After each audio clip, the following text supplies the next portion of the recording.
Hello, how's it going, everybody? We're back. It's October, and it's time for another wonderful market update. How's it going, Dan? I'm stellar. And you, Glenn? Doing awesome. Let's get right into this. Short and sweet. How did we do last month, Dan? That's a good question. How did we do last month, Glenn? So last month, September 2021, crazy that that's over already. So let's take a quick look at our number of sales, 2,162, and new listings at 2,907. Inventory was sitting at 5,607. That's everything, all the way across the board, all products. Okay. Yeah. So from August to September, we actually ended up with a few more sales rather than going down. So that's kind of interesting. Market's still holding on. People are still buying in September, even though school started, right? So. Ooh, still, it should be heading in a downward trend. So that's interesting. Exactly. Yeah. And I think that's about all we got to say about that for this month. Is that right, Dan? It is, yeah, other than the fact that if we look at last year, so last September versus this September, this year, 2,162 sales, last year, 1,706. And the new listings, we're up versus last year by 170. There, that's it. Let's get rid of those numbers. You don't want to hear us talk about numbers. What are we doing, Glenn? Let's get into some interesting topics here. Okay, hotometer time, real quick. Nice. Let's do it. So in August, 17.8% of the homes that were sold for asking price or higher. This month, I know it's a little bit hard to see there, but 17.9. So we got a little bit higher there. So again, traditionally, I mean, if I looked up the stats from last year, we were at 8.5% for September. 2019 in September, 7.1%. So obviously we're right now more than twice as much still. So that's showing that there's still quite a demand for real estate out there, and not just a demand, but a passion for it. So people are hungry for it. Dan, what can you tell us about mortgage rates? What's going on there? Mortgage rates. What is going on, Glenn? So mortgage rates are tied directly to, we're just going to go. 1 second, Dan. Okay. Most people just go ding dong. This one goes ding dong. Likes to hold her finger there. All right. And moving on. All right, Dan, what can you tell us about mortgage rates? What's happening there? What can I tell us about mortgage rates? So mortgage rates, they are tied directly to the bond market. The bond market starts doing a lot better, the mortgage rates go up. That is exactly what we're starting to see to a certain extent here. It's nothing insane as of yet. Hopefully it's going to stay nice and calm as far as the increases are concerned. So right now, with one of our preferred partners, just sent this out the other day, 5-year fix sitting at 1.99. So we're creeping towards that 2% for sure. 4-year fix at 1.79. The 5-year variable is still relatively low at 1.4. So yeah.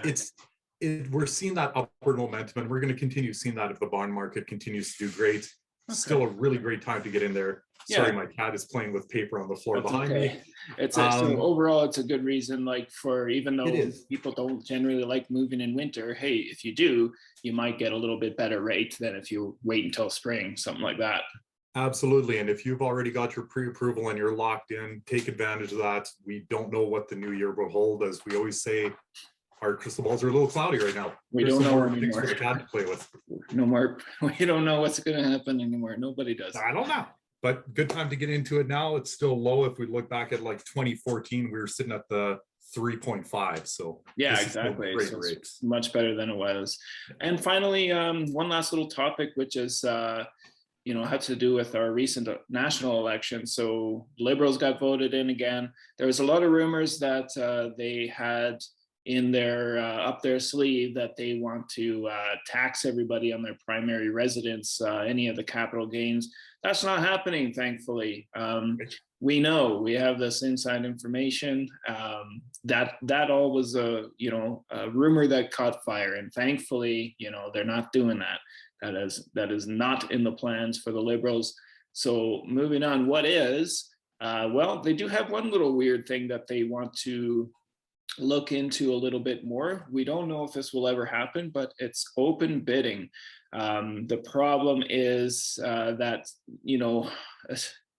And again, we got to look at the markets where this was abused a little bit more. But Ontario, for example, people would be blind bidding, right? When a house receives multiple offers, and if you want it really bad, you don't know what everybody else is offering, so you got to just here's an extra 200,000. That's what we were seeing over in the Ontario. Here it's tens of thousands maybe at the height of things, and then buyers finding out later that maybe they didn't have to pay that 200,000, they could have paid 150,000 more. So it's that kind of thing, and the Liberals are looking at, is open bidding a way to stop that kind of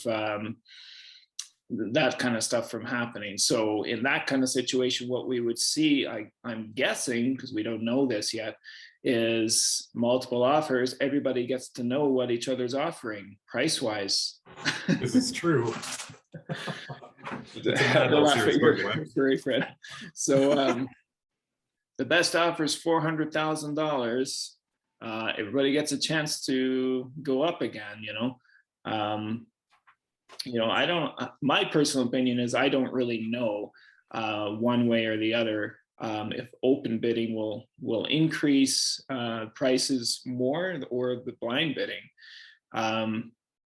It feels like it could go either way. If there's people, you get two buyers that really want it bad, they're open bidding.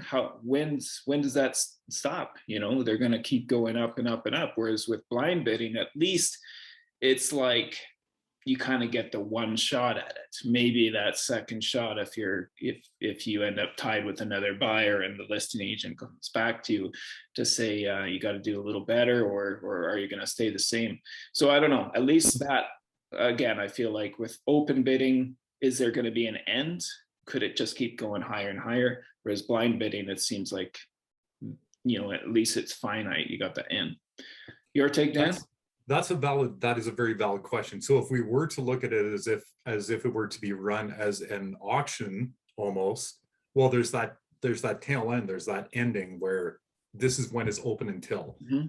Yeah. Is it going to change anything as far as house prices are concerned? I really don't think so. I mean, it may very well in places such as Toronto, Vancouver, where it's the huge increments that we're seeing above the list price. In all reality, what we're seeing out here is we're going over list price in these, but it's not going over to an extreme amount. So I don't think it's really going to do anything as far as home values are concerned moving forward. Like it's not going to, it's not going to completely raise values in a specific area, more so than what we're seeing right now already. I think that it will be a lot more comforting for buyers. Yeah. 100% by all means. Yeah. You will know what's going on, and you'll be able to wrap your head around it, as opposed to don't know. There's two others offers on the table. Like how badly do you want it? That's a terrible conversation to have with people. So and will it be detrimental towards sellers? I don't believe it would be. I think that it would actually be a good move. And will it happen? We don't know. I think the stage is that they're maybe doing more research on it. I know places like Australia do that a lot more. So maybe they're looking, studying what they do, and who knows. But I guess that's all we should blather on about for now. We got plenty of blathering to do next month, so we'll find a topic then. For now, thanks again for joining me, Dan, and thanks again to everybody out there for supporting us and watching these videos. Talk to you all again soon. Pleasure as always. Bye-bye. Bye-bye.